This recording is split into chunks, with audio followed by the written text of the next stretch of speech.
Hola, hola, queridos hermanos jóvenes, que Dios les bendiga. Ustedes me dicen si me ven bien, si me escuchan bien. Estoy viendo aquí también la transmisión Súper, de te YouTube. escuchamos súper, Felipe. Perfecto, muy bien.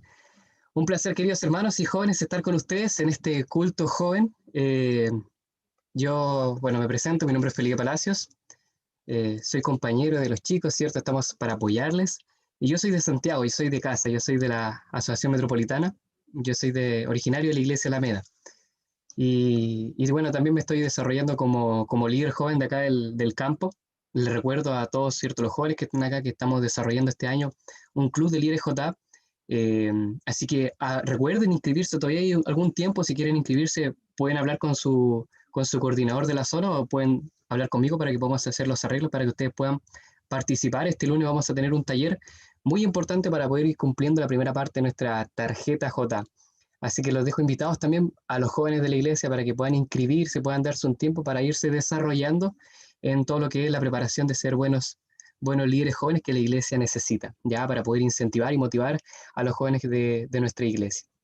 Muy bien, como siempre en cada culto joven hay que repasar un poquito los ideales, ¿no? Y bueno, yo quiero, cierto, saludarlos, ¿no? Con el saludo que todos nosotros tenemos, que lo tienen tanto los conquistadores, los aventureros que hoy día están en su día, pero también los jóvenes, un saludo que nació con nosotros. Antes, cuando estaban las sociedades de jóvenes formadas, siempre se hacían los ideales, el blanco, el lema, ¿cierto? El objetivo, y eso se ha perdido un poco. Entonces la idea es que lo vamos a ir renovando, ¿ya? Solamente lo que voy a hacer ahora es a saludarlos, ¿cierto? Quiero ver si es que están ahí atentos. Yo los voy a saludar, ¿cierto? Con la mano de esta manera, que significa ¿qué cosa? Un Maranata. ¿Y ustedes qué tienen que responder? Con un Cristo viene. ¿Sí? Incluso están soplando de acá atrás. Yo quiero, cierto, que cuando yo diga Maranata, todos puedan ahí prender, cierto, sus micrófonos y decir bien fuerte, Cristo viene, ¿ya? Ahí los que tienen audífonos, sáquenselo un ratito porque quizás esto se va a descontrolar un poco. Y también los que están acá por el YouTube, también. Todos escriban allá, Cristo viene cuando yo diga Maranata, ¿les parece? Vamos, ¿cierto? Vamos, ¿cierto?, a saludarnos, ¿no? Atención, hermanos, jóvenes adventistas, Maranata, ¡Cristo Cristo viene! viene. Cristo viene. Muy bien, podemos hacerlo o no, de nuevo, podemos hacerlo de nuevo, a ver, con fuerza, con ánimo, vamos, vamos, vamos. Todos los que están acá por el YouTube, escriban allí, escriban abajo, ¿cierto? Cristo viene. Atención, dejen su micrófono abierto, vamos con fuerza, con entusiasmo. Atención, hermanos, jóvenes adventistas, Maranata, Cristo ¡Cristo viene. viene! amén, muy bien, eso es lo que nos debe caracterizar, ¿no? Que los jóvenes, ciertos adventistas, proclamamos la venida del Señor. Y bueno, antes de comenzar y dar paso, ¿cierto?, al estudio, al tema que traigo esta tarde, solamente quiero pedirle que me acompañen en una breve oración para pedir la dirección de nuestro Dios. ¿Les parece? Vamos a orar. Oremos. Amoroso Padre que estás en los cielos, te damos gracias por este día sábado que tú nos has dado, Señor, este día que podemos disfrutar de tu presencia, de tu compañía y también del estudio de tu palabra junto a nuestros queridos hermanos. Bendice grandemente a cada uno de los hermanos y jóvenes de la Iglesia Fe y Esperanza, a los amigos que nos acompañan el día de hoy, a quienes están viendo esta transmisión, que tú les puedas bendecir también a ellos. Acompáñanos, Señor, con tu Espíritu Santo a cada uno de nosotros, en nuestros hogares, en nuestras casas, donde quiera que estemos, para que podamos escuchar tu palabra, tu voz en este instante. Lo pedimos, mi Dios, en el nombre de Jesús. Amén. Amén. Muy bien, ahí saludo, ¿cierto? A Lena, Paula, Karen, Keilo, ¿cierto? Que están allí saludando, dicen Cristo viene, ahí en el chat de YouTube. Que Dios les bendiga. Muy bien, quiero compartir aquí la, la pantalla para poder mostrar la presentación que les traigo el día de hoy, ¿ya? Eh,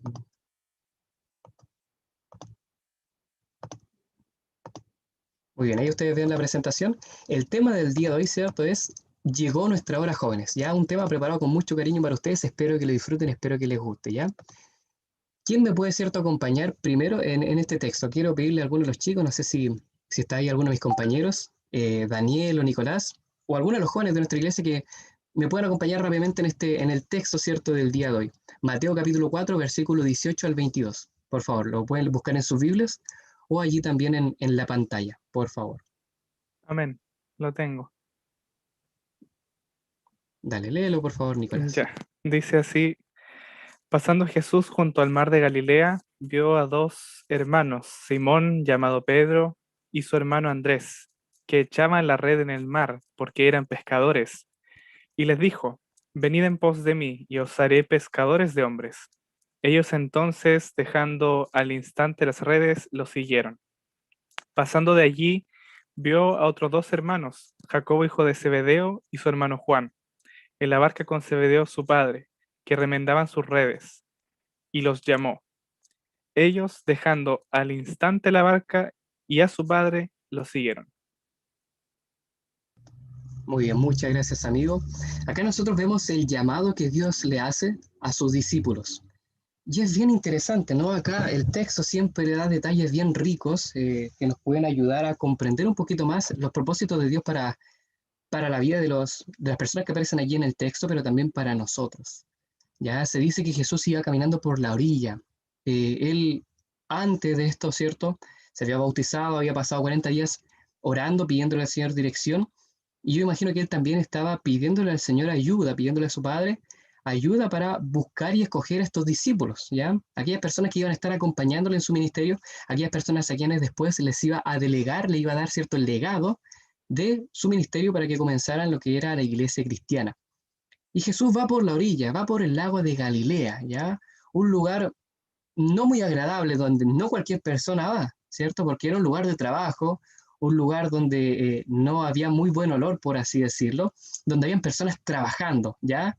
Allí uno, no era un lugar para poder ir a pasear, específicamente donde Jesús va, ¿cierto? Al lago donde estaban los pescadores. Y Jesús va con la intención de llamar allí a sus primeros discípulos. Ya en su providencia, el Señor sabía a quiénes iba a llamar. Y dice acá el texto que vio a dos hermanos. Uno era Simón, que le llamaban Pedro, ¿no? Por su carácter, como era, ¿cierto? Como era duro, ¿no? Pedro, ¿cierto? En griego significa Petros o piedra, roca, ¿cierto? Entonces eso más o menos lo que significaba, ¿ya? Ve a su hermano Andrés, también que tenía un carácter un poco fuerte, ¿no? Y estos eran pescadores. Y se dice que ellos estaban echando la red en el agua y Jesús los llama y les dice qué cosa, síganme. Les hace un imperativo, les da una orden, le dice síganme y yo les haré pescadores de hombres. Miren qué interesante, o sea, les viene a ofrecer un nuevo trabajo, por así decirlo, les viene a ofrecer una nueva profesión. Ese tema de estar pescando ahí era duro, era uno de los trabajos más difíciles y complicados que había en aquel entonces porque no es que tenían un horario, ¿cierto? Tenían ciertas cosas todos los días, sino que constantemente, ¿cierto? Tenían que echar la suerte. Algún día iban a pescar mucho, otro día iban a pescar nada. Y también lo que dicen los otros evangelios de este mismo relato se nos dice de que ellos ese día no habían pescado nada, que estaban frustrados, que estaban, ¿cierto? Echando la red una y otra vez. ¿Por qué? Porque no habían encontrado peces, ¿ya? Y quizás era un momento oportuno como para ofrecerle un nuevo trabajo. Entonces Jesús viene y les dice, síganme, vengan conmigo y yo ahora les haré pescadores de hombres. Qué interesante. Y allí que se nos menciona cuando Jesús les dice esto, ¿qué es lo que hacen estos hombres allí, estos jóvenes? ¿Qué dicen? Al momento dejaron sus redes y se fueron con él. O sea, inmediatamente apenas el Señor les llamó, ellos fueron. Apenas Jesús les hizo esta invitación, ellos aceptaron, dijeron, oye, qué buen trato, qué buen negocio, good business, ¿no? Y fueron rápidamente, ¿cierto?, detrás del Señor. Interesante, ¿ya? Después se nos dice que vio a otros dos hermanos, Santiago y Juan, hijos de Zebedeo, que estaban con su padre en la barca. Imagínense la imagen. Estaban allí los dos niños, los dos muchachos, ¿cierto?, ayudando a su padre allí en la barca, y Jesús les llama. Yo imagino que Jesús los llamó, dice que se los llamó. No se menciona que les habló, sino que los llamó. Entonces yo imagino que Jesús les indicó con la mano y les dijo así, vengan, vengan así, como hace el pastor Luis González, dice, ven, ven, ven, ven, acércate. De la misma manera, ¿cierto?, los hizo con ellos. Les dijo, ¿cierto?, con una seña, vengan, vengan conmigo, vamos. ¿Y qué es lo que pasó? Y enseguida ellos dejando la barca y a su padre lo siguieron, dice el texto. O sea, fíjense qué interesante, inmediatamente. Y yo me imagino, o sea, piensen en el padre que ya tenía su edad, que había llevado a sus hijos para que le ayudasen en su tarea, estaba allí con los hijos limpiando la red, ¿cierto? Arreglando todo para poder irse temprano. Llega, ¿cierto? Llega este desconocido, los llama y los hijos los dejan botados y se van. Y el padre, yo imagino, oye, y no que me estaban ayudando, y los traje para que me ayudaran, y más encima yo le estoy pagando, y me dejan aquí, voy a demorarme más en llegar a casa, voy a tener que cargar todo esto solo, devolver el barco, ¿cierto? Y las redes, llevar todo esto pesado, ¿cierto? A casa solo. Imagínense. Pero ¿qué fue eso, cierto? ¿Qué fue lo que hizo que estos jóvenes, estos hombres, respondiesen inmediatamente al llamado del Señor? Perfectamente pudieron haber dicho, oye, es que mira, estamos ocupados, es que estamos ayudando a mi papá, mira, es que tenemos que llevar el sustento a casa, es que hay otras cosas que hacer, mira, hoy día no puedo, puede ser mañana, la próxima semana. Pudieron haber respondido eso, pero los discípulos no lo hicieron, sino que apenas escucharon al Señor, apenas lo vieron y recibieron la invitación de Él, ellos fueron y atendieron su llamado. Qué interesante, ¿no? Ojalá pasase eso hoy día en nuestra iglesia, ¿no? Ojalá sucediese eso en nuestros jóvenes. Cuando de repente uno necesita apoyo, ayuda, oye, ¿quién me puede acompañar a visitar a un hermano, a dar un estudio bíblico? ¿Saben qué? Necesitamos una ofrenda especial para poder ayudar a una persona que está necesitada. Ojalá ocurriese eso, ¿no? Que todos dijesen, yo ayudo, yo voy apoyo, yo voy contigo. ¿Sí o no? ¿Sí o no, pastor? ¿Le gustaría eso, no? Que cuando usted diga, ya, vamos a dar estudios bíblicos, vamos a repartir volantes, vamos a repartir libros, que todos los hermanos digan, ya, pastor, vamos con usted, vamos, la acompañamos. ¿Le gustaría eso, no? Claro que sí. Pero hoy día, ¿cierto? Nos ocurre, y ese es un problema. Se ha estudiado mucho esto, el tema de las generaciones, ¿no? El tema de los centennials, los millennials, los baby boomers. Y es que cada vez los jóvenes hoy en día huyen de los compromisos, ¿ya? Huyen de los compromisos. Hoy día los jóvenes no quieren, ¿cierto?, consolidar, ¿cierto?, un matrimonio, prefieren ¿cierto?, estar conviviendo, pero nunca casarse. Los jóvenes realmente no están 100% comprometidos quizás con su carrera, y es por eso que a veces pasa que jóvenes estudian una cosa, no terminan, van a otra carrera, después a otra carrera y así. Y ese es un problema que hay generacionalmente. Todas las generaciones, todas, ¿cierto?, los jóvenes que hay hoy en día son marcados por la cultura, por la historia, por las costumbres que hay. Y este es un problema que hay de forma general, no solamente en los jóvenes de nuestra iglesia, sino que en todos los jóvenes que hay hoy día en el mundo, que hoy día falta compromiso, ¿sí o no? Claro que sí. Por supuesto, acá la iglesia Fe y Esperanza es diferente en ese sentido, porque todos los jóvenes están dispuestos a ayudar. Cuando allí mandan el link, todos se conectan. Cuando todos quieren hacer, cuando alguien quiere hacer algo, ¿cierto? Tiene una buena idea, todos apoyan, ¿sí o no? La iglesia Fe y Esperanza se distingue por eso, por hermanos misioneros, hermanos comprometidos, ¿ya? Entonces vamos a estudiar esto, cómo comprometer más a los jóvenes, cómo hacer jóvenes que sean misioneros. Déjenme aquí. Jesús llamó, ¿cierto?, a sus discípulos, llamó a simples pescadores. Perfectamente él pudo haber llamado a otras personas, pudo haberse dirigido a otro lugar. ¿Por qué llamó a pescadores? ¿Ya? Hay varias discusiones acerca de eso. Los pescadores eran personas, por así decirlo, burdas, bajo en la sociedad de aquel entonces, y quizás habían personas que estaban más capacitadas, más preparadas para poder hacer esa tarea de aquel entonces. ¿Ya? Habían personas, por ejemplo, lo que eran los fariseos, que eran un grupo de hermanos de iglesia. Siempre se presentan en las películas a los fariseos como el enemigo, los malos, los utilizados por Satanás, pero en realidad no eran completamente malos de por sí, del todo, ¿ya? Siempre se le muestra siempre enojado, ¿cierto? Criticando, haciendo caer, ¿cierto? Tratando de hacer caer a Jesús y a sus discípulos, pero en realidad los fariseos no eran tan malos, ¿ya? Los fariseos eran un grupo de hermanos, ancianos en su mayoría, que después del exilio, después de que habían estado en Babilonia, que habían sido dispersados en la diáspora, ellos dijeron, bueno, fuimos, ¿cierto? Nos fuimos azotados, ¿cierto? Fuimos destruidos, ¿cierto? Producto de la idolatría, producto de que infringimos las leyes.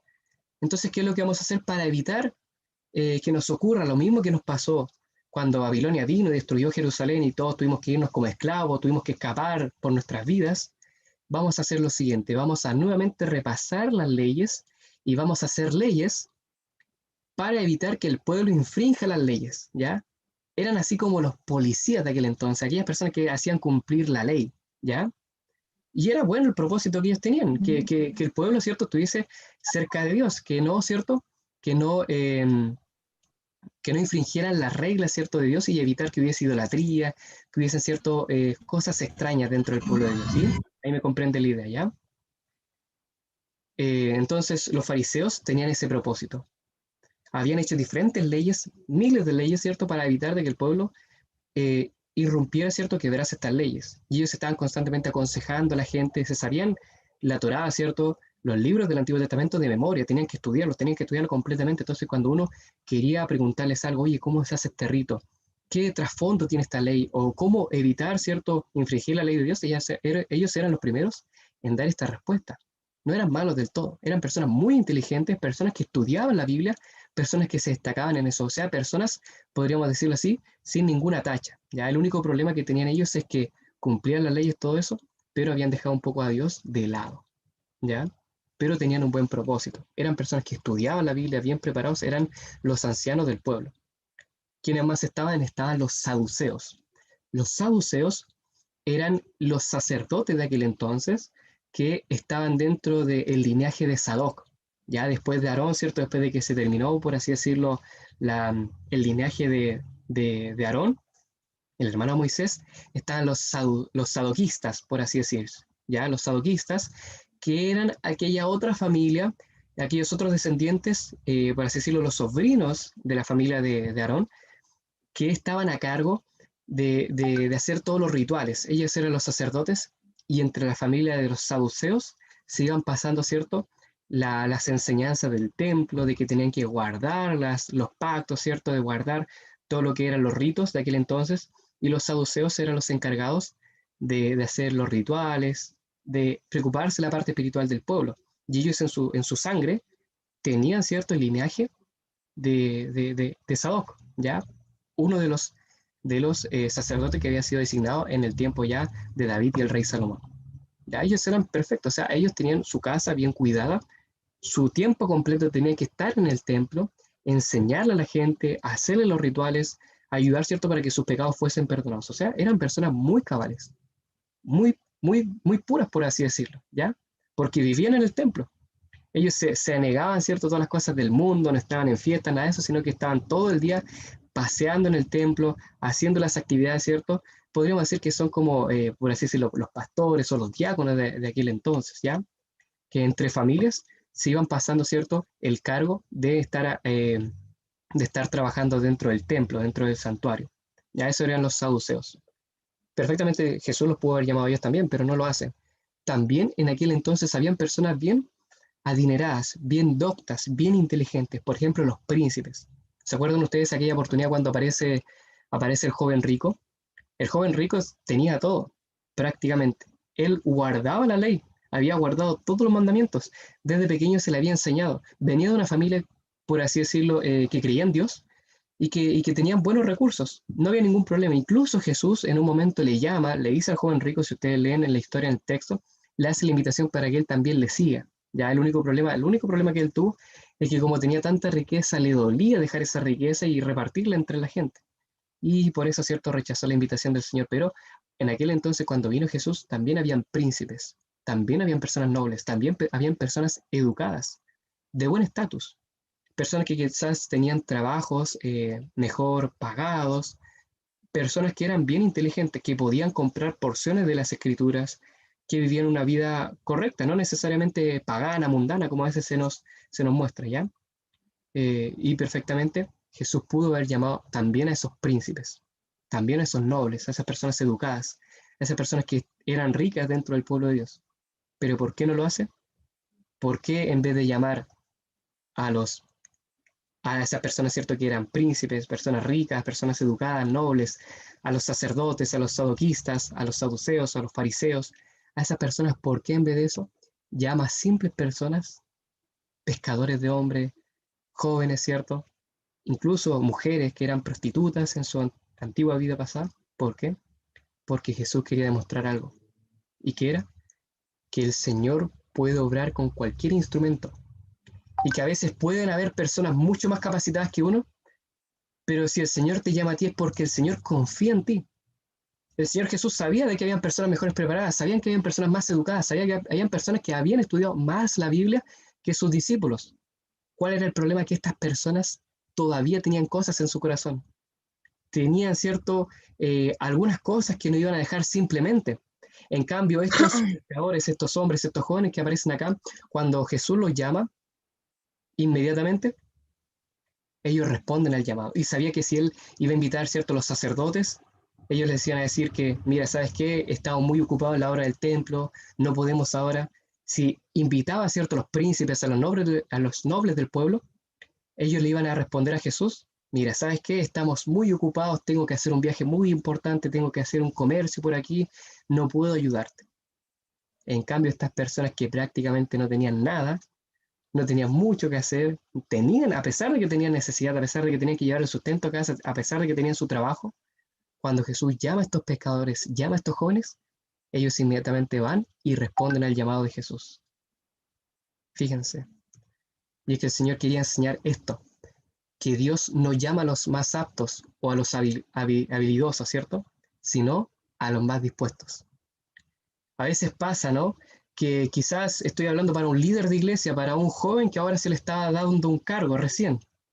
Algún hermano que lleva tiempo en la iglesia y que justo lo eligieron en un cargo y uno se pone a pensar, es que ¿por qué a mí? Yo quizás no soy el mejor, yo nunca he hecho esto, yo no me siento el más apto, quizás hay algún hermano que es mejor o hay un hermano que tiene más tiempo en la iglesia y que él puede apoyar más. Y uno de repente piensa eso. Cuando se nos dan cargos, cuando se nos piden favores importantes, cuando se nos dan responsabilidades, uno rápidamente piensa eso, ¿sí o no? ¿Por qué yo? Es que, pucha, justo yo estoy ocupado, tengo que hacer cosas, mi familia no es perfecta, yo tengo muchas cosas que hacer. Hay otros hermanos que quizás son más habilidosos, ellos tienen más capacidades, todo eso. Pero el Señor nos llama, ¿cierto? Nos llama con esa intención de poder hacer cosas grandes en nuestra vida. Si hay cosas que no hemos hecho, bueno, el Señor nos va a ayudar a dar nuestros primeros pasos. Es porque el Señor ha confiado en nosotros. Si hoy día tú has recibido un cargo, si hoy día se te está delegando una responsabilidad, es porque el Señor está confiando en ti. Por algo te llama. Él va a proveer todo lo que tú necesitas. El Señor no busca a los más aptos, a los más capacitados, sino no estaríamos nosotros acá, estarían otras personas. En el mundo hay personas que son mucho más inteligentes que nosotros, mucho más capacitadas, pero quizás esas personas no estén tan dispuestas como nosotros. El Señor sabe que si Él les llamase a esas personas dirían que no, que están ocupadas, que quizás después, y sabe que nosotros, aunque tengamos defectos, aunque tengamos problemas, aún así vamos a responder a su llamado. No es necesario ser perfecto para poder hacer la obra de Dios.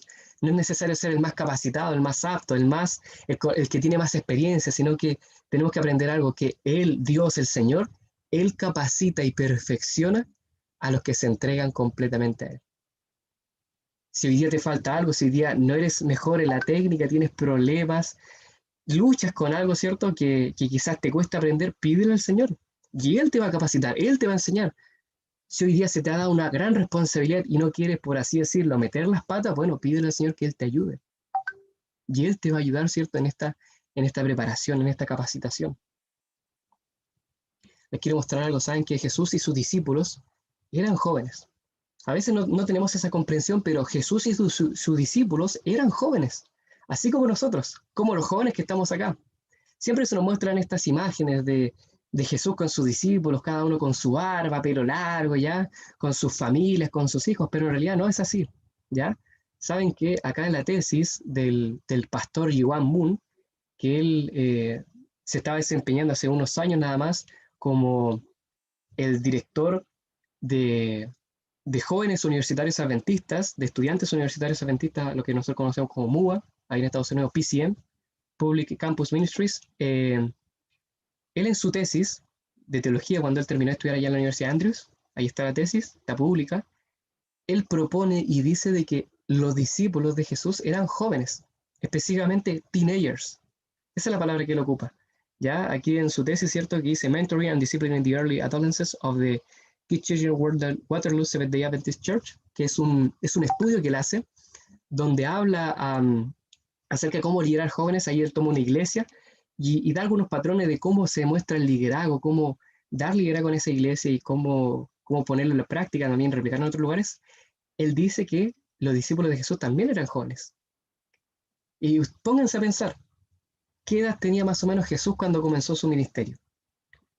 Si nos ponemos a ver las profecías, claro, ya a la mitad de la media semana, de la última semana, ¿cierto? Es entregado el Mesías, y eso es por allí en el año, por el año 27, ¿no? Después de Cristo.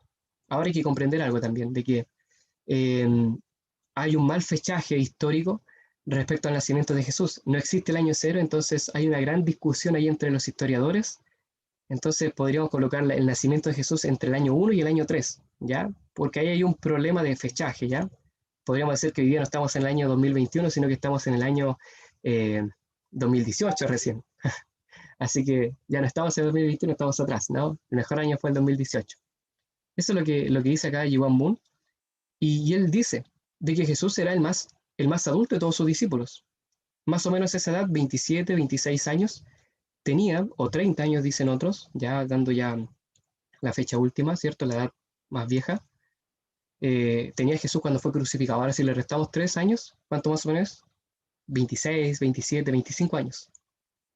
Y él era el líder. Y sus discípulos eran más jóvenes. Quizás Pedro tenía la misma edad que él, unos años más, unos años menos, porque eso nos menciona que él tenía suegra, probablemente esposa y probablemente unos hijos.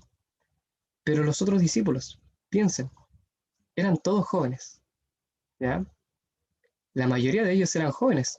Y el más joven de ellos, ¿quién era? Juan, el discípulo amado, quien siempre se le manda a hacer esto, se le pide que vaya a hacer órdenes, era como el mandado, el junior de ellos. Él,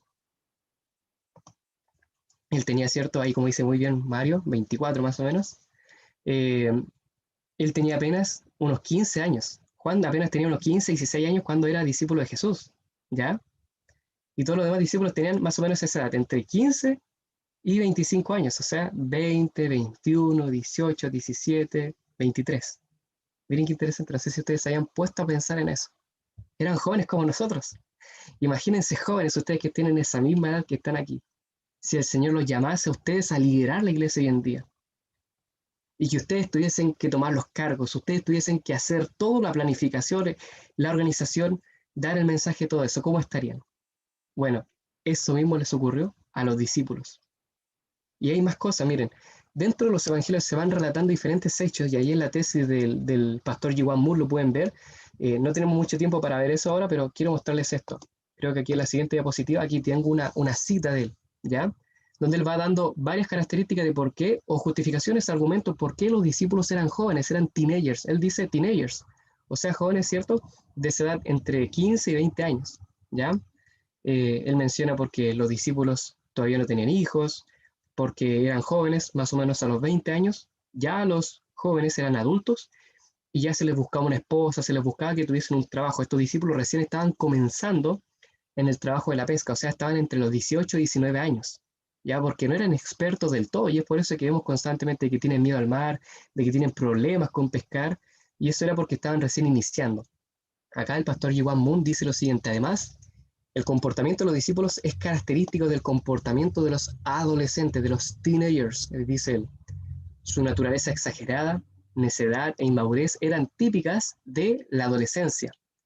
Era más probable que los adolescentes llenos de miedo despertaran a Jesús en medio de una tormenta en busca de ayuda, ¿ya? O sea, eso de que tuviesen miedo era de los adolescentes, porque ya aquellas personas que eran pescadores y tenían más años, que tenían más experiencia, ellos no le tenían miedo al mar, porque estaban acostumbrados. En cambio, cuando Jesús llama a sus discípulos, a esos pescadores, apenas tenían unas semanas, apenas un mes que habían comenzado en el laburo de la pesca. No se habían acostumbrado en el 100%.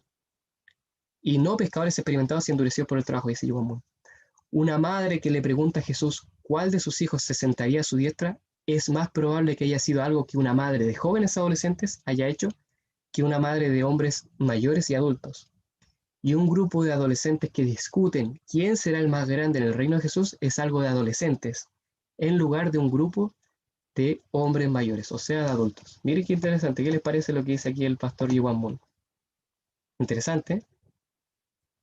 Interesante, acá, ¿cierto? La hermana Celeste pregunta, ¿por qué entonces se escogió Jesús a jóvenes inexpertos que tenían, que no te, que tenían ellos, ¿cierto? Que no tenían los adultos. Bueno, vamos a verlo. Eso es lo que vamos a ver hoy en día. Primero, ¿cuál es nuestra misión? A ver, hermanos jóvenes, ¿cuál es nuestra misión que tenemos que hacer hoy en día? Ojalá que lo puedan responder con un escrito, con una cita bíblica.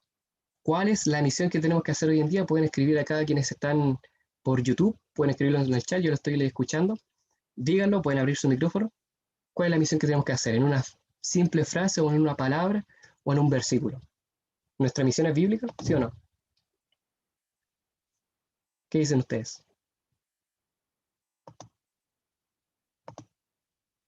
Mateo 28 dice aquí mi amigo Mario Rush, la gran comisión. La hermana Celeste dice la misma que los apóstoles. La de preparación, dice mi querida hermana Patricia. Predicar el Evangelio, dice Yanna, claro que sí. A ver, ¿quién más? Dígalo, no tengan miedo, abran su micrófono, no Felipe, hay...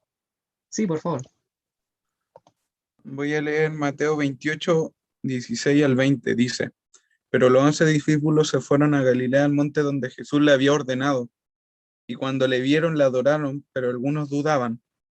Y Jesús se acercó y les habló diciendo, toda potestad me es dada en el cielo y en la tierra. Por tanto, id y haced discípulos a todas las naciones, bautizándolos en el nombre del Padre, del Hijo y del Espíritu Santo, enseñándoles que guarden todas las cosas que os he mandado.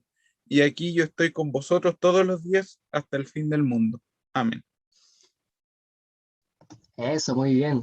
Yo dije, ¿cuál es nuestra misión? Y aquí mi querido amigo, mi querido cierto líder J también, Mario Rush, pensó rápidamente Mateo 28, ¿no? La gran comisión. ¿Están de acuerdo con lo que él dijo? Pongan ahí el icono, ¿cierto? Un me gusta, claro que sí. Perfecto, muy bien, amigo. Este es un joven que está claro, ¿no? Este joven está claro. A ver, Joaquín, por favor, amigo. No me equivoqué, quería levantar la mano Ah, y ya, se muy bien, muy bien. lo Es, entiendo. dar like, ¿no? Entonces estás a favor, ¿ya? Compartir lo que han visto y lo que han oído, dice la hermana Celeste. Muy bien, o sea, estamos súper bien. O sea, aquí en esta iglesia, en estos jóvenes, estamos claros. Esa es nuestra misión, ¿sí o no? Cumplir, ¿cierto? La misión. Y aquí, bueno, mi amigo, ¿cierto? Justo le iba a pedir a mi amigo Rush, a mi amigo Mario que leyera, pero ya lo leyó, ¿ya? Leyó este versículo. ¿Saben qué? Dentro de los, por así decirlo, del perfil organizacional de nuestra iglesia, como toda institución tiene que tener metas, objetivos, lema y otras cosas, ¿ya? Y dentro de los propósitos o los objetivos que tiene nuestra iglesia, cuando uno busca en las páginas oficiales o los estamentos organizacionales de nuestra iglesia, está citado este versículo, Mateo 28, ¿ya? Y rápidamente cuando se nos pregunte cuál es tu misión, qué es lo que nosotros tenemos que hacer, rápidamente tenemos que pensar ahí, la gran comisión, Mateo capítulo 28, versículos 19 y 20, ¿sí o no? A mí me gusta agregar un poquito más, agregar, ¿cierto?, el versículo 18. Allí en el estamento, ¿cierto?, en nuestra iglesia, está desde el versículo 19, a mí me gusta agregar el versículo 18, y mi amigo Mario leyó desde el 16. Acá Jesús se nos muestra la misión que tenían que hacer sus discípulos después de que Él se va, y es la misma misión que tenemos que hacer nosotros hoy en día. Imagínense, hace 2000 años atrás, más o menos, jóvenes de nuestra misma edad estaban siguiendo al Maestro. Y Jesús les dice a ellos, ustedes tienen que hacer esto. Y aquí les dice, y nos está diciendo lo mismo a nosotros. Miren, Jesús se acercó y les habló diciendo qué cosa, toda potestad. Esta palabra que está acá, potestad, todo poder, que dice en otras versiones, en el griego es exousia, o sea, poder. Una palabra, ¿cierto? Autoridad, poder, eso significa potestad, gobierno, ¿ya?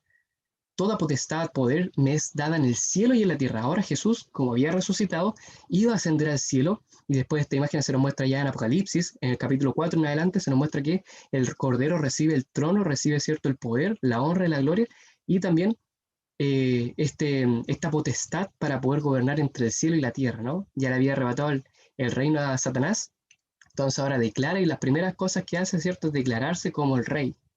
Yo tengo poder, yo tengo potestad, yo tengo gobierno entre el cielo y la tierra. Eso le está diciendo a los discípulos. Y aquí da su primera orden como rey, su primera ley como presidente, su primer, ¿cierto?, mandato es el siguiente. Por lo tanto, id. Y esta palabra que está ahí, dos letras nomás, es un poco más extensa, ¿cierto?, en el griego, pero está en un imperativo, es decir, una orden. Le dice, id, vayan. En mayúscula, ¿cierto?, en exclamación le dice, vayan. ¿Y qué cosa? Hagan discípulos. Vayan, id y hacer discípulos. ¿A quiénes? A todas las naciones. Esto es muy importante, podríamos hacer solamente un sermón de todo este versículo e ir analizando punto por punto cada una de sus palabras. No tenemos tiempo para eso, pero se nos dice a todas las naciones, a todo el pueblo, a todas las personas, ir haciendo distinción entre razas, sexo, pensamiento, ideologías. Eso es muy importante, porque hoy en día también en nuestra iglesia hay muchas barreras contra las personas de afuera, y tratamos a las personas que no están en la iglesia como mundanos, seculares, personas sucias, y eso no tiene que ser así. Es por eso que la gente no se nos acerca. Pero si nosotros nos acercásemos con nuestro mensaje de amor, de cariño, de empatía, de salud, ya, de amor, a todas aquellas personas que hoy día están en pecado, aquellas personas que tienen problemas, las personas se abrirían. Las personas también quieren saber la opinión de la iglesia. Y a veces nosotros nos cerramos y tratamos mal a la gente, y hay que tener mucho cuidado con eso. Porque también ha habido mucho resentimiento en nuestra iglesia, ya de parte de nuestros líderes, de nuestros hermanos y jóvenes, por ejemplo, contra las personas que piensan diferente. contra las personas que son ateas, y siempre se habla mal de los ateos, de los políticos, de las personas homosexuales. Eso no debiese ser así, ¿no? ¿Cómo queremos conquistar al mundo si lo tratamos así? ¿Ya? Tenemos que ir haciendo discípulos, enseñándole a la gente. A esas personas que a veces no están haciendo lo que a nosotros nos parece, nos gusta, bueno, igual tenemos que aceptarlo, tenemos que amarlo como Cristo nos amó a nosotros y nos llamó estando en pecado, en problemas. ¿Qué más? ¿Qué cosa? Bautizándolos. La obra no queda allí, también hay que hacer algo, hay que concretarlo con el bautismo. En el nombre del Padre, del Hijo y del Espíritu Santo. ¿Qué más? Después del bautismo que viene, la enseñanza, enseñándoles que guarden todas estas cosas. O sea, es un trabajo. No es algo que tú haces un día y después ya te libras de ese trabajo. Es un trabajo continuo que nosotros tenemos que hacer. Es una misión que no solamente está el día sábado, no es algo que solamente hacemos el sábado de mañana, sino que es algo que tenemos que hacer toda la semana, todos los días, todos los meses, toda nuestra vida acá en la tierra. Este es el trabajo, la misión que tenemos que hacer hoy en día. Y también el Señor comparte aquí también una promesa con nosotros, que es, y he aquí que estoy con vosotros todos los días hasta el fin del mundo. Amén.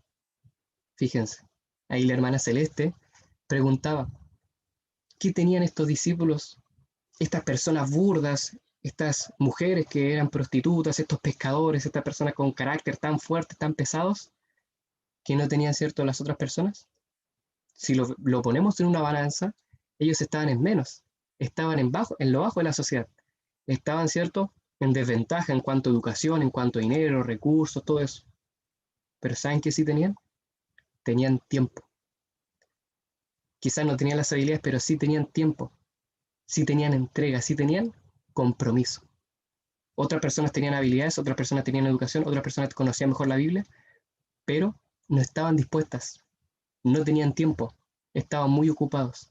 En cambio, Jesús ve en estos discípulos, discípulos que sí tenían el tiempo, que sí tenían las ganas de aprender, que sí querían servir. Y es por eso que los llama a ellos y a otras personas no. Y es por eso, si el Señor te ha llamado hoy día, si Dios te está haciendo un llamado, es porque Él ve en ti algo que otras personas no ven. Él está viendo cosas que puede hacer contigo. No te mira solamente cómo estás tú ahora, con tus defectos, con tus problemas, te mira a futuro como un gran líder, como una gran ganadora de almas, como un gran misionero, como un gran líder de jóvenes, como un gran anciano, como una gran diaconisa, quizás como un gran pastor. ¿Te has puesto a pensar eso? ¿Te has mirado cómo el Señor te mira? Porque a veces nos miramos en el espejo y nos miramos con los ojos que nos miran las otras personas, quizás nos miran mal, nos miran feo, pero el Señor no te mira así, sino que Él te mira como lo más precioso que puedes ser en sus manos. Refiriéndose a esto, en la Biblia también había muchos jóvenes, muchos teenagers, que también habían cumplido, habían sido parte de la obra, habían cumplido el propósito de Dios. Por ejemplo, José.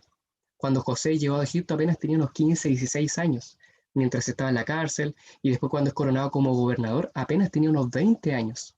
Era un teenager. Samuel.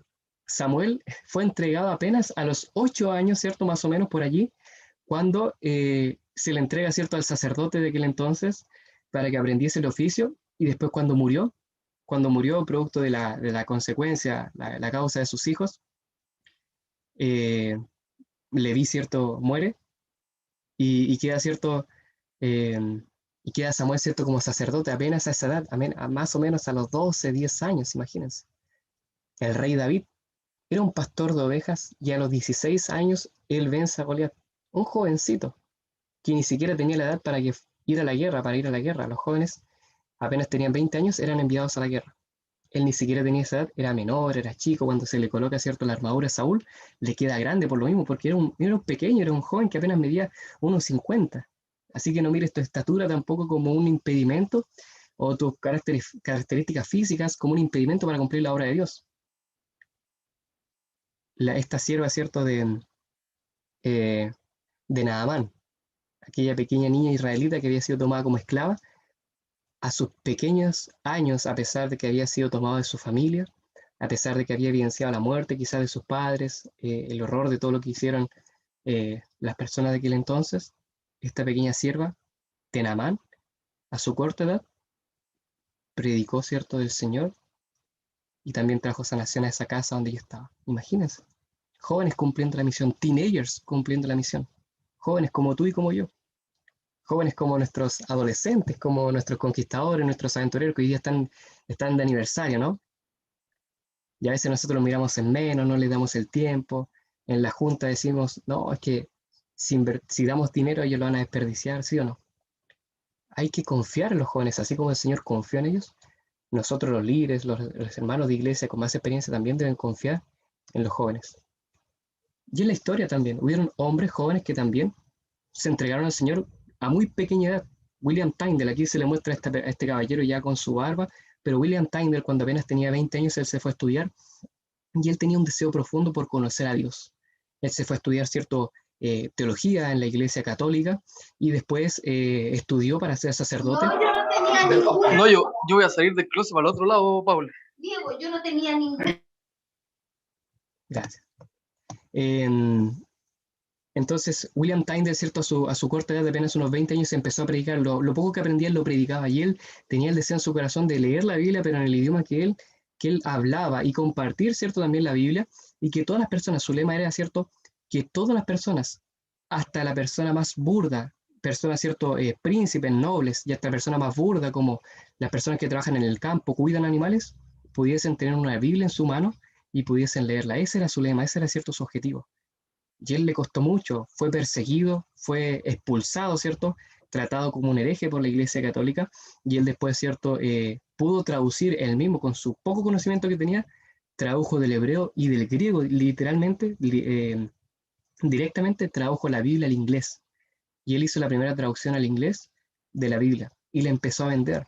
La vendía, ¿cierto? A un precio muy económico, la compartía con la gente, y así se esparció la Biblia en toda Inglaterra.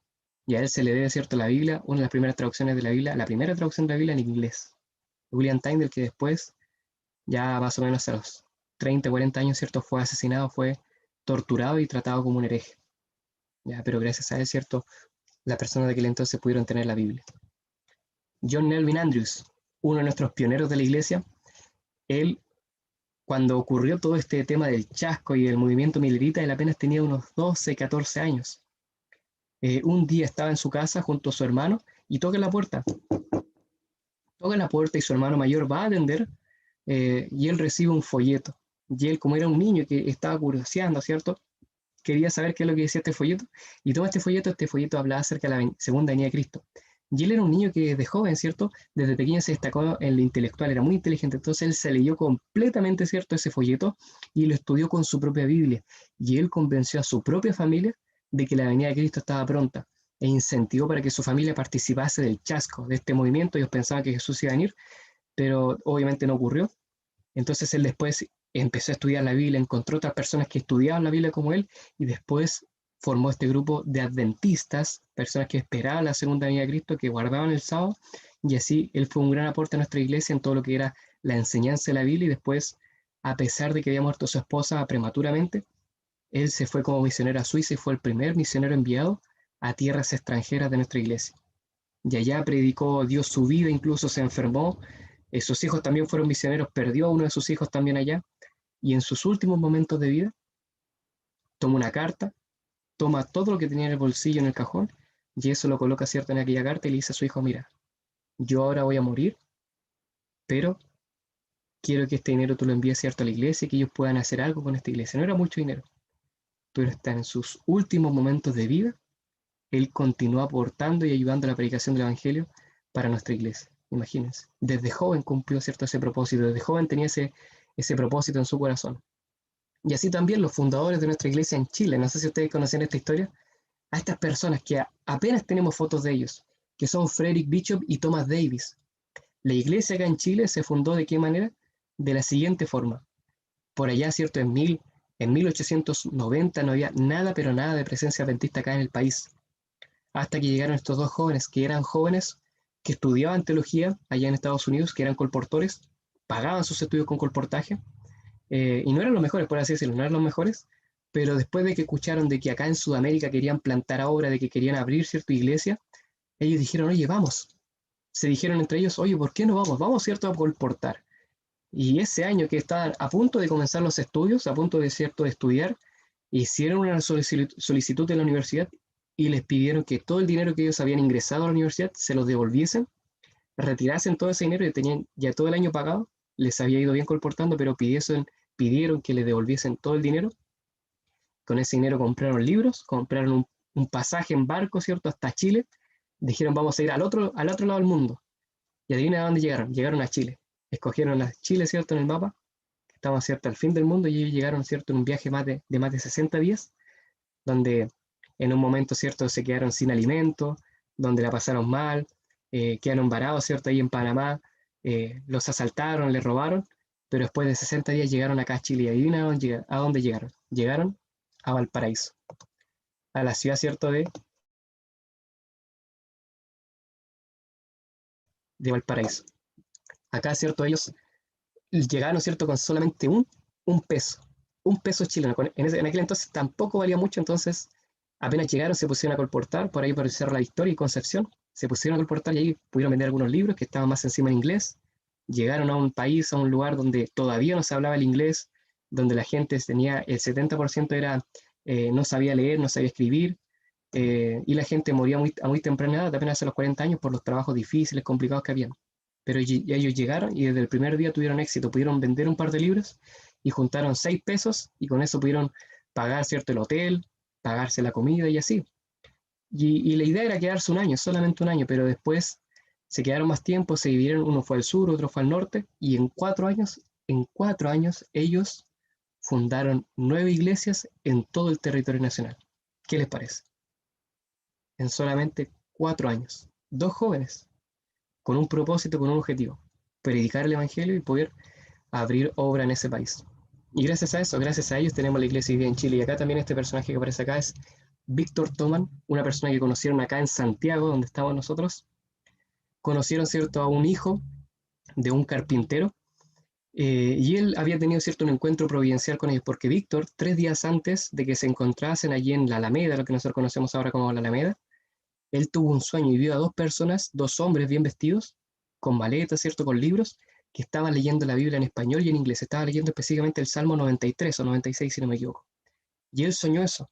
Y por 3 días se dirigió a esa plaza a esa hora que había visto en su sueño para encontrarse con estas personas. Y después de unos días se encuentra con estos hombres, los invita a su casa y a pesar de que ellos no hablaban muy bien el español, estaban recién aprendiendo, le enseñaron a él y a su hermano, Eduardo, acerca de la Biblia, acerca de los mandamientos y acerca de la verdad del sábado. Después de eso, sus padres los echan de la casa y ellos, ¿cierto?, se ponen a colportar con ellos y fundan, ¿cierto?, la primera imprenta en el país. A ellos les gustaba leer y fundaron la primera imprenta y en un momento dijeron ya Estados Unidos, no nos manden más libros, nosotros vamos a empezar a publicar nuestros propios libros acá desde Chile. Y ellos fundaron la primera imprenta adventista acá en Sudamérica, que después se trasladó a Argentina y es lo que se conoce hoy día como ACES. O sea, gracias a estos 2 jóvenes tenemos nuestra iglesia acá en el país. Esta es la plaza que les digo yo, y ustedes lo conocen, ustedes han pasado por acá. Acá hay una pileta al lado, ¿cierto?, de la Universidad de Chile, donde está esta iglesia también. Aquí en este lugar es donde ellos tuvieron este encuentro providencial, ahí en la Avenida Libertador Bernardo Higgins, al lado de la Alameda. Gracias a ellos, hoy día nosotros tenemos la iglesia en el país. Nuestra unión chilena, nuestro templo bien bonito allí, Fe y Esperanza, la casa sudamericana, ¿cierto?, adventista, y también nuestra universidad donde acá sus siervos estudian. Todo eso no hubiese sido posible si es que estos 2 jóvenes no se hubiesen aventurado, no se hubiesen comprometido, no hubiesen viajado a cumplir la misión acá en el país. ¿Qué les parece? Necesitamos de esos jóvenes hoy en día, necesitamos jóvenes que prediquen el mensaje, jóvenes comprometidos. Otros también, cuando yo pregunté cuál era la misión que tenemos que cumplir hoy en día, y yo imagino que ya los más adultos rápidamente pensaron el mensaje de los 3 ángeles al mundo, ¿no? Predicar el mensaje de los 3 ángeles, y eso está súper bien, lo encontramos en Apocalipsis 14, versículos 6 al 11. Y lo sabemos de memoria, ¿no? Que Juan ve, ¿cierto?, a los ángeles viajando, ¿cierto?, volando por el medio del cielo, predicando, ¿cierto?, el mensaje, el Evangelio eterno. El primer ángel diciendo, temed a Dios y dale gloria porque la hora de su juicio ha llegado, adorad a aquel que hizo el cielo, la tierra, el mar y la fuente de las aguas. El segundo dice, ¿cierto?, ha caído Babilonia. El tercero, ¿cierto?, dice que van a recibir la marca de la bestia, aquellas personas que adoran a la bestia y a su imagen, y para siempre subirá, ¿cierto?, eternamente subirá el tormento, ¿cierto? El fuego de su ira, ¿cierto? De su tormento eterno por los siglos de los siglos, ¿no? Eso es lo que nos dice el mensaje de los tres ángeles, pero muchas personas piensan lo siguiente, que en cierto momento dado van a bajar literalmente ángeles y van a predicar este mensaje. Pero cuando uno va al texto original, ahí al griego, ángelos, que es la palabra que se traduce literal, se translitera ángel, saben que en realidad la traducción correcta sería enviado, mensajero, ¿ya? Corresponsal podríamos poner, cartero, algo así. Esa es la palabra que debía haber sido traducida allí. Cada vez que aparece, ¿cierto?, la palabra ángel en el Nuevo Testamento debiese decir eso. Enviado, mensajero, comisionado. Eso es lo que debe decir. Entonces, si comprendemos que el libro de Apocalipsis es un libro simbólico, cuando leemos este texto, en vez de decir ángeles, debía decir el enviado de Dios. Los enviados de Dios predican, ¿cierto?, el mensaje. Y todo lo que ve Juan en Apocalipsis es simbólico, son símbolos, son imágenes, son como los sueños, ¿ya? No son cosas que van a ocurrir literalmente, sino que de forma simbólica se van a cumplir, se van a interpretar. Y es que quizás Juan nos vio a nosotros, te vio a ti y a mí predicando el mensaje en este tiempo, nos vio a nosotros dando este mensaje. Somos nosotros los que tenemos que dar este mensaje en el último tiempo. El mensaje de los tres ángeles lo tenemos que dar nosotros. No van a venir ángeles del cielo. Nosotros vamos a ser aquellos que estén predicando este mensaje en este tiempo. Nosotros vamos a ser aquellos ángeles, aquellos enviados, aquellos mensajeros que van a estar predicando ahora la venida de Cristo y todo el mensaje que ellos traen para la tierra. ¿Quién pudiese leer, por favor, esta cita? Y con esto ya vamos terminando. ¿Quién pudiese leer bien fuerte esta cita?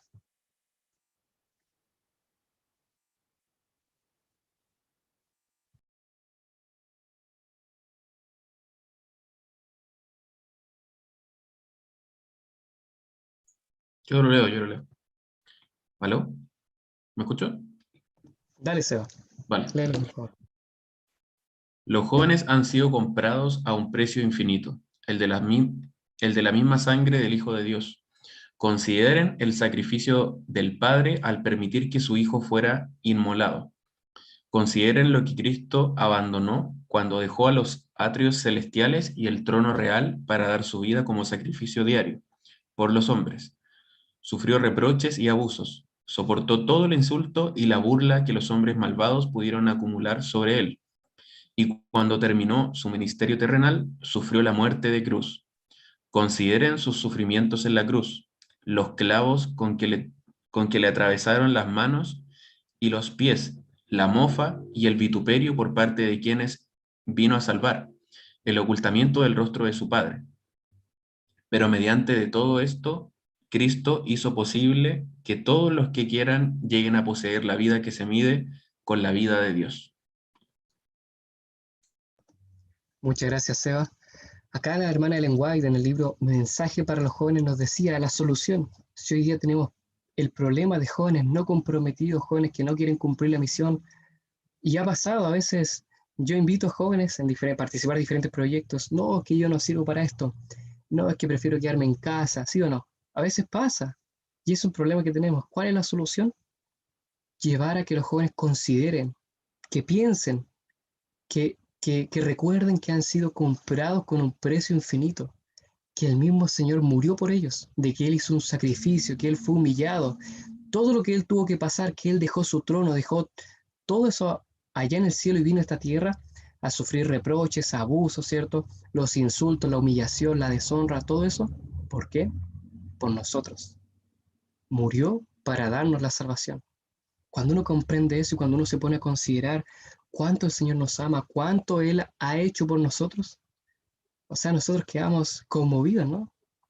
Nos ponemos a pensar, ¿y cómo podemos compensártelo? Es como cuando un amigo te hace un favor muy grande, cuando te salva de una, y tú le dices, oye, ¿cómo te lo pago? ¿Cómo se lo pagamos al Señor? ¿Cómo podemos recompensárselo de cierta manera? Bueno, pues el Señor nos dice, lo único que tienes que hacer es contar lo que yo he hecho contigo a otros. Contarle lo que tú ya sabes a otras personas. Y eso es predicar el Evangelio. Eso es lo que tenemos que hacer. Eso es lo que el Señor nos manda hoy en día. Compartir cómo el Señor nos ha salvado. Compartir estos preciosos mensajes de amor, de misericordia. A todo el mundo, a otros jóvenes, a nuestros amigos, a nuestros hermanos, a nuestra familia, a nuestros compañeros de curso. Esto es lo que nosotros tenemos que contarles. A medida que nosotros estudiemos la vida de Cristo y meditemos en su sacrificio, nuestros corazones serán conmovidos y seremos motivados y llevados a la acción.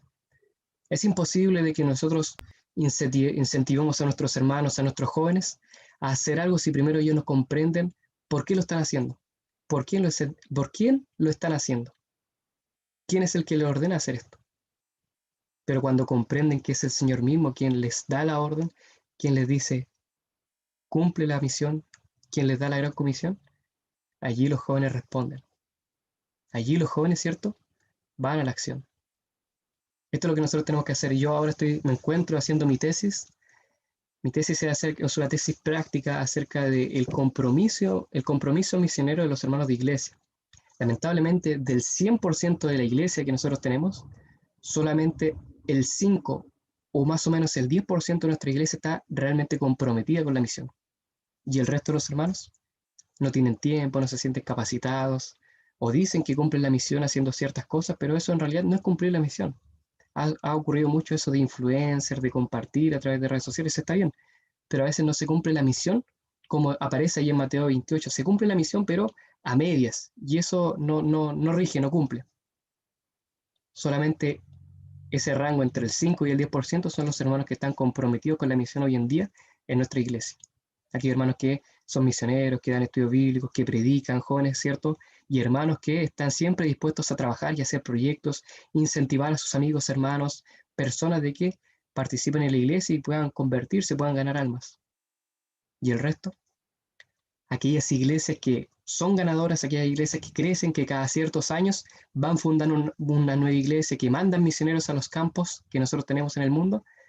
Esas iglesias apenas tienen entre el 20 y el 25% de hermanos comprometidos. Imagínense, si el 40% de nuestra iglesia estuviese realmente comprometido, o el 50% o el 80%, idealmente el 100%, la obra se cumpliría fácilmente, rápidamente llegaría el mensaje, volaría a diferentes lugares. Muchas personas se convertirían. Bueno, pues los jóvenes saben que los jóvenes son el 70% de nuestra iglesia. Si aquellos que estamos acá, los que estamos acá, todos nos comprometemos hoy día a cumplir la misión, ya estaría más o menos el 70% de nuestra iglesia, según estadísticas, comprometida. ¿Qué les parece? ¿Qué les parece si hoy día nosotros nos comprometemos a cumplir la misión? A cumplir con la obra que el Señor nos ha encomendado, con cumplir aquel ideal que Él ha confiado en nosotros. Acá yo les comparto esta cita, que es una cita que me encanta, que es una cita también que nosotros como jóvenes hemos adoptado, que dice, con semejante ejército de obreros como el que nuestros jóvenes bien preparados podrían proveer, cuán pronto se proclamaría a todo el mundo el mensaje de un Salvador crucificado, resucitado y próximo a venir. ¿Se dan cuenta? Esto está también en nuestro voto, ¿cierto? De conquistadores, de aventureros y de jóvenes. Está tomado de esta cita. Que cada joven, que cada hermano que está acá pueda tomar esta cita y hacerla real. Que todos nosotros nos juntemos, nos unamos y dejemos nuestras diferencias al lado, nuestros problemas, y que podamos formar un ejército de obreros, trabajadores para Dios, de evangelizadores, de predicadores. Preparémonos bien para poder predicar el mensaje hoy día al mundo. Y de esa manera, ¿cierto?, ocurriría lo que aparece acá. Mateo 24:14, que dice, y será predicado este evangelio del reino en todo el mundo, para testimonio en las naciones, y entonces vendrá el fin. Qué maravillosa esta cita, ¿no? Que se nos habla del tiempo del fin, que el Señor vendrá. ¿Tú quieres que ocurra esto? ¿Tú quieres ver al Señor viniendo en las nubes? ¿Tú quieres poder abrazar a tus seres queridos, quizás a familiares, amigos que hemos tenido que dejar en el descanso? Yo lo que más anhelo es poder ver al Señor viniendo en las nubes, para que todo este mundo ya se acabe, con sus injusticias, con sus estafas, con los robos que hay hoy en día, con todos los problemas ambientales, la gente que hay hoy en día. Este mundo ya no da para más, y yo lo único que quiero es que el Señor venga pronto, lo más pronto posible. Y sería genial, sería ideal de que ya el Señor viniese a final de año. Imagínate que el Señor viniese a final de año y ya todo este tema de la pandemia, los problemas de las personas que hemos tenido que dejar en la tumba, aquellos hermanos que se enferman, todo eso terminase, acabase pronto y pudiésemos vivir en ese mundo que el Señor nos quiere dar hoy día, un mundo de paz, un mundo de gozo, un mundo de felicidad, un mundo seguro. ¿Cuánto anhelo yo eso? A mí me da lo mismo terminar mi carrera. Yo obviamente quiero formarme, quiero tener una pareja, una familia, ¿no? Tener mis estudios, pero preferiría dejar todo eso con tal de que el Señor viniese antes, de que Él viniese ahora, no después, no en 10 años más, no en 20, no en 30 años más, no en 100 años más, ahora. Eso sería genial, eso sería espléndido, sería tremendo que el Señor viniese ahora. ¿Cómo podemos aportar nosotros en eso? Bueno, pues aguardando, amando, apresurando y anunciando la venida de Cristo. Eso es lo que significa nuestro saludo Maranata, si no lo sabían. Amando, apresurando, aguardando ya y anunciando la venida de Cristo. Por eso, mis queridos jóvenes, mis queridos hermanos, llegó la hora. Que este año sí nos preparemos, que si ya hemos dejado cosas atrás, si hemos dicho cuando nos invitan a tomar parte, a tomar responsabilidades, a tomar cargo, y nosotros hemos dicho, no, quizás no, el próximo año, más adelante, bueno, pues ahora llegó el tiempo, ahora llegó la hora de predicar, de ponernos las pilas, de despertar de este letargo espiritual, de despertar de la siesta, como las vírgenes que esperaban al Señor, de despertar y poder anunciar, apresurar y decir que el Señor viene. Digamos de que el novio viene, digámosle a las personas que hay un Dios que nos ha salvado, de que el Señor ama a estas personas y que está pronto a venir a buscarnos para dejar todo este mundo que no nos gusta, que hoy día tiene tantos problemas, tantas enfermedades, dejar todo este mundo atrás. Llegó la hora, mis queridos jóvenes, llegó la hora, mis queridos hermanos, de ponernos las pilas, de predicar y anunciar la venida de Cristo, para que Él pueda venir pronto. Que el Señor les bendiga.